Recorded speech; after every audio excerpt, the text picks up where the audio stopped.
évoqué il y a quelques temps, les systèmes d'exploitation, dès le début, avec le réseau et le fait que plusieurs personnes utilisent une machine, se connectent souvent sur des serveurs. Donc on va pouvoir, sur ces serveurs, savoir qu'il y a une personne qui s'est connectée, qui a récupéré une information, qui a consulté un document à un moment donné. Donc la première source de traçage qu'on a utilisée, ce sont les serveurs web.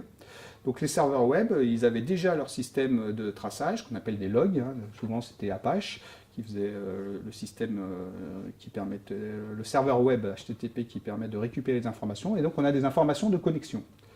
Alors, une première source de traçage, c'est le serveur web. Le serveur web, on a fait des études là-dessus, on a travaillé sur un ENT d'une université qui était utilisé par 15 000 personnes à l'époque, 15 000 étudiants, et on a fait des analyses, et notamment des analyses en infocom, avec des collègues chercheurs d'infocom, et on a essayé de regarder les usages. Donc dans les années 2000, on a trouvé, en analysant justement juste les connexions, des informations qui n'étaient pas connues à l'époque, qui étaient est-ce que les gens utilisent les plateformes uniquement comme elles sont faites pour l'université, où on a je vous ai mis à disposition un cours, etc. Donc vous pouvez aller le consulter.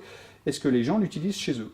Et donc, en analysant les traces de ces plateformes, on s'est aperçu qu'on avait l'émergence, dans les années 2000, d'un usage nomade. On appelait ça l'usage nomade, c'est-à-dire que les gens commençaient à se connecter pour récupérer de l'information grâce à ces plateformes depuis chez eux. Alors on a pu le faire grâce à une information qu'on n'avait pas prévu d'utiliser comme ça au départ, qui sont les serveurs web. Pourquoi? Parce qu'on avait une adresse IP, donc une adresse de connexion, et on voyait que ce n'était pas la classe d'adresse de l'université. Donc on voyait que les gens se connectaient de l'extérieur, et surtout à des horaires, comme on avait non seulement l'adresse IP, mais l'horaire, on voyait que le soir, ils se connectaient sur la plateforme et travaillaient donc pour récupérer des documents, pour échanger, etc. Donc ça, c'était un premier résultat intéressant sur les usages. Donc un exemple d'analyse des traces, j'ai envie de dire presque tout bête, c'est-à-dire en utilisant ce que nous fournissent les serveurs web. Et donc en infocom, les chercheurs avaient utilisé ça pour analyser les usages et détecter qu'il y avait une évolution, c'est-à-dire que tout ne se faisait pas à l'université lors des cours, mais l'utilisation de ces plateformes commençait à offrir la possibilité de consulter de l'information chez soi et donc de se former à distance. Ensuite, on a été un peu limité, parce qu'effectivement, ces serveurs web, ils sont faits pour assurer de la sécurité, pour voir que les gens se connectent bien, pour voir la charge, sur des problèmes purement informatiques d'administrateur système. Et nous, c'était pas suffisant. Donc, notamment les collègues d'Infocom nous disaient, ce qu'on aimerait avoir, c'est un profil d'apprenant qui soit un peu plus clair, savoir si c'est des garçons, si c'est des filles, si c'est des gens qui ont un travail, si c'est des gens qui n'en ont pas, si c'est des premières années, des deuxièmes années, etc. Et toutes ces informations, on les avait pas. Donc, il a fallu se dire, au niveau des sources d'informations, des sources de traçage, il va falloir qu'on en trouve d'autres, qu'on en récupère.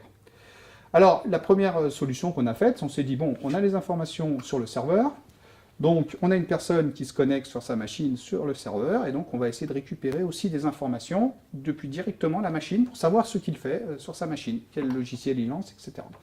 Donc ça, c'est une deuxième source de traçage qu'on a mis en place, un traçage dit local de l'application, et donc à chaque fois qu'on utilisait un nouvel outil, on prévoyait de l'utiliser sur la machine, de le déployer sur la machine de l'utilisateur avec un système d'observation qui récolte de l'information et l'envoie éventuellement soit le stock en local, soit l'envoie à distance pour récolter toutes ces traces.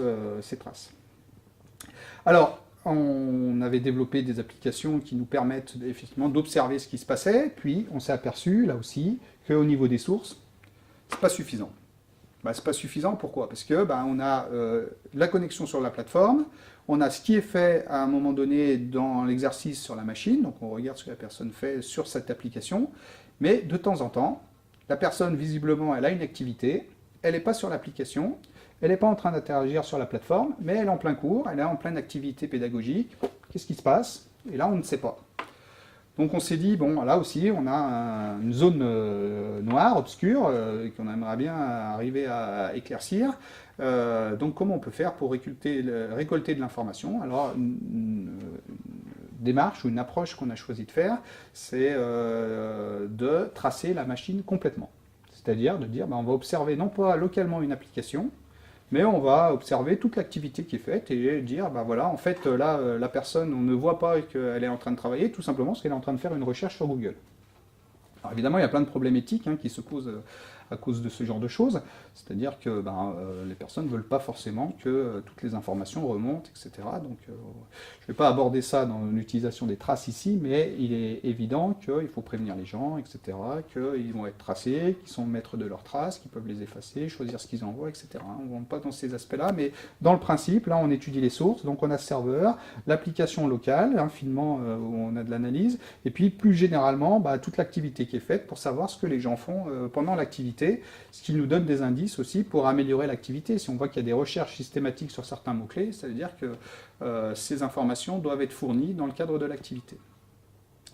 Et puis, en même temps que ça, on a aussi une évolution des étudiants, de la communauté étudiante qui a des nouvelles pratiques.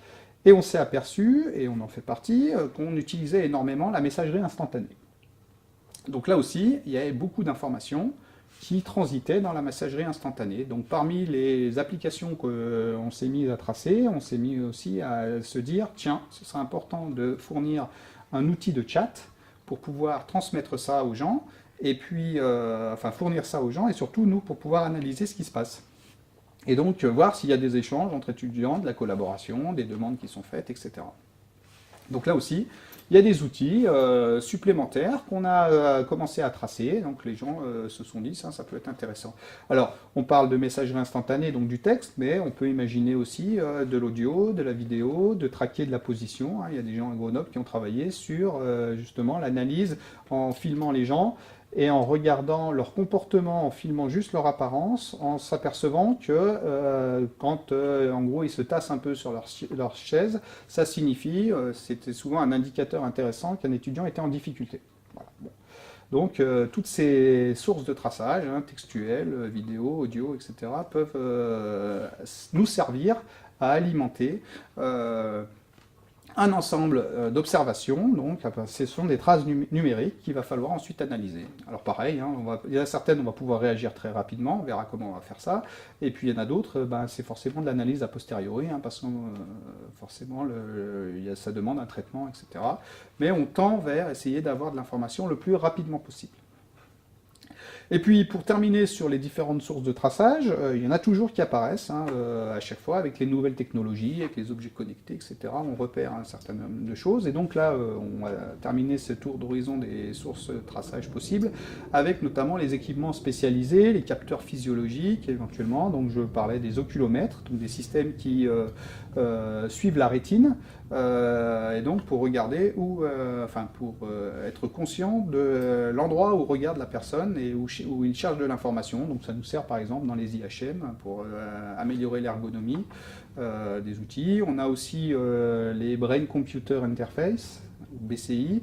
Donc ça, c'est des capteurs qui vont analyser l'activité du cerveau pour essayer de regarder l'engagement des gens, voir à quel moment ils sont intéressés ou à quel moment, au contraire, ils se désengagent de l'activité, ou est-ce qu'il y a une activité cognitive importante à un moment donné, moins forte à d'autres, etc. Donc tout ça, ce sont des recherches. On peut regarder aussi l'activité cardiaque. On a des caméras qui sont capables aussi de observer les changements infimes de température qui montrent une émotion, des capteurs émotionnels, etc. Donc tout ça, ça fait partie des possibilités qui sont offertes pour observer et pour essayer d'améliorer donc l'activité pédagogique ou l'activité d'enseignement ou d'apprentissage plus généralement qui est faite.